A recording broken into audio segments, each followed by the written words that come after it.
দেখুন, এটা একটা আইনের মারপ্যাচের মধ্যে পড়া যায়, মানে বলা যায়।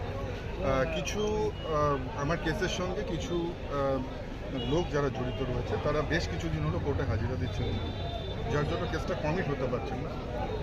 আজকে আমরা এবং আমাদের advocate already requested to CGM, এবং উনি বলেছেন, উনি কথা দিয়েছেন যে ফাইনাল সামনের ডেটে উনি কমিট করবেন, এবং কমিট করার পরে তারপরে আর ভিডিও কনফারেন্সের মাধ্যমে প্রেজেন্ট হলেও চলবে।